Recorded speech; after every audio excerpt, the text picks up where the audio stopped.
Shalom et bon dimanche chez vous. Dans ce dimanche qui précède l'ascension de notre Seigneur Jésus-Christ, l'Église nous propose encore une page de l'Évangile de Jean, un extrait justement du discours d'adieu que Jésus avait tenu à ses disciples durant la dernière scène.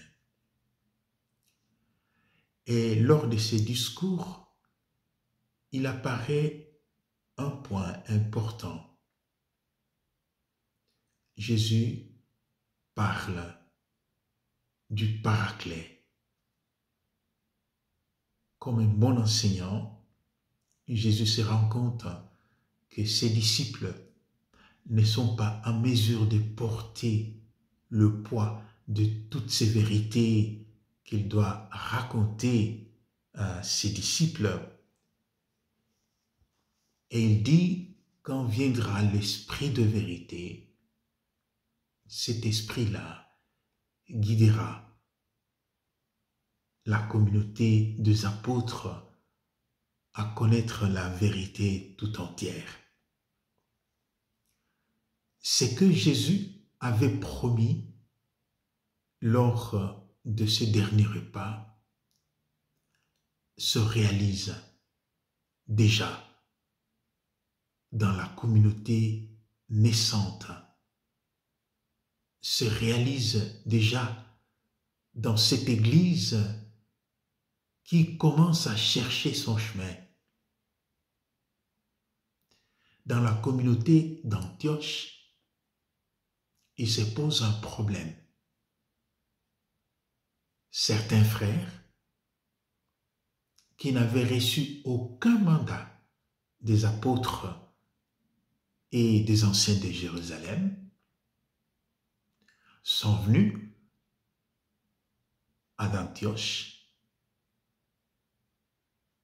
pour s'aimer les troubles dans la tête des membres de la communauté.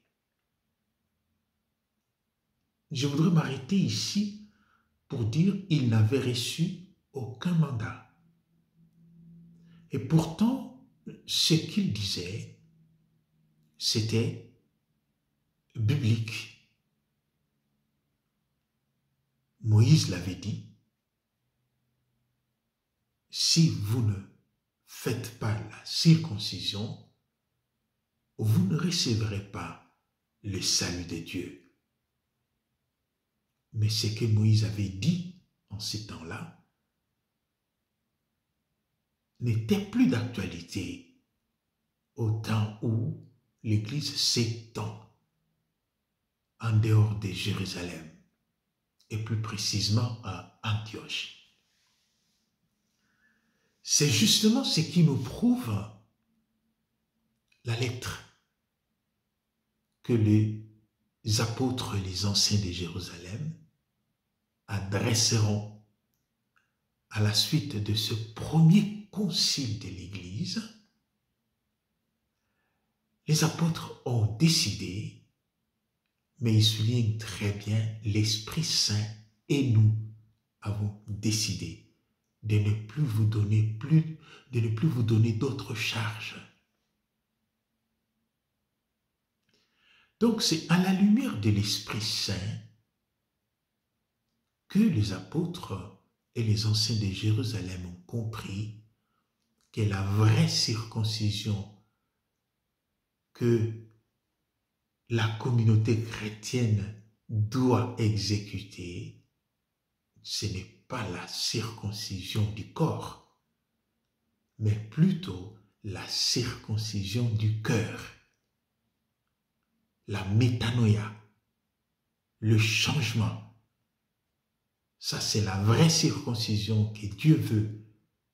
Et c'est à la lumière de l'Esprit Saint que la communauté de Jérusalem a compris cela. Donc, la promesse faite par Jésus à ses disciples de dire « L'Esprit Saint vous aidera à connaître toute la vérité se réalise en cet exemple de la communauté, de la problématique de la communauté d'Antioche, qui renvoie le problème à Jérusalem, et à Jérusalem on prie, à Jérusalem on invoque l'Esprit, et l'Esprit aide, l'Esprit guide, l'Esprit éclaire, et l'Esprit donne la solution. L'Église est en train déjà de nous préparer à ces grands événements de la Pentecôte que nous allons encore vivre. Mais ne vivons pas cet événement comme si rien n'était. Cet événement nous rappelle que l'Esprit Saint a un grand rôle à jouer dans notre vie chrétienne, dans la vie chrétienne de notre communauté, dans la vie chrétienne de chacun de nous comme individu. Je le disais l'autre jour, nous ne prions pas beaucoup l'Esprit Saint. Nous connaissons bien Dieu le Père, nous l'invoquons beaucoup. Nous connaissons bien Dieu le Fils, nous le prions assez. Mais nous ne dérangeons pas beaucoup l'Esprit Saint. Alors créons l'espace pour appeler dans notre vie, pour invoquer dans notre vie ce troisième personnage de la Trinité. Parce que l'Esprit Saint a démontré ses preuves dans plusieurs événements de notre vie, dans plusieurs événements de notre Église. Dernièrement, quand le pape François a été élu, nous avons rencontré à la Propaganda Fide un des cardinaux qui avait participé à cette élection du pape François. Et par curiosité, nous avons demandé, mais comment ça s'est passé? Et le cardinal nous a raconté en détail, mais ce qu'il a souligné, c'est que l'Esprit Saint a été invoqué en abondance avant que les cardinaux commencent à élire, à choisir le vicaire de Jésus-Christ. Mais l'Église veut nous apprendre aussi qu'invoquer l'Esprit Saint n'est pas l'apanage des conclaves, n'est pas l'apanage des cardinaux, des évêques. Invoquer l'Esprit Saint est une prière que tout le monde, tout chrétien peut réaliser. Alors toi, mon frère, toi, ma sœur, en préparation de cette grande fête de Pentecôte, l'Église nous lance déjà de petites flèches pour nous rappeler, pour nous indiquer l'importance de l'Esprit Saint dans notre vie. Vous êtes père de famille, vous êtes mère de famille, vous avez des enfants que vous devez éduquer.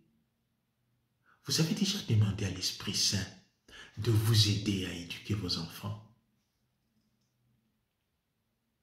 Ou bien vous vous contentez seulement des psychologues? C'est une bonne chose.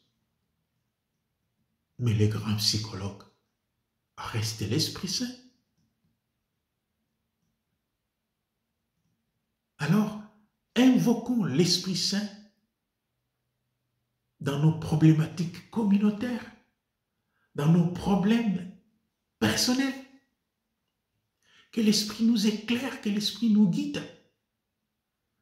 L'Esprit qui a guidé l'Église d'Antioche à prendre cette décision, vous savez, à Antioche, c'est là que pour la première fois, nous avons reçu le nom de chrétiens. Et l'Église a l'Esprit Saint a aidé le chrétien d'Antioche avec l'aide et la prière de la communauté de Jérusalem à résoudre un grand problème. Un problème qui divisait la communauté. Un problème qui mettait de la zizanie dans la communauté. Un problème qui mettait la communauté mal à l'aise. Combien de fois dans nos communautés, nous sommes mal à l'aise? Combien de fois dans nos communautés, nous sommes divisés autour d'un problème sérieux, un problème de l'Église? Qu'avons-nous fait? Temps pour nous d'invoquer l'Esprit Saint, de demander la lumière du ciel. Alors, chers frères et sœurs,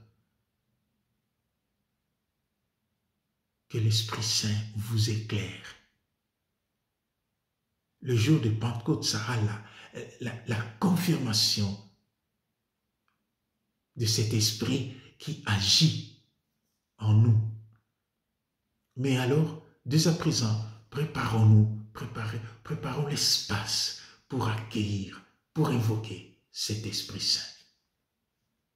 Shalom et bon dimanche chez vous.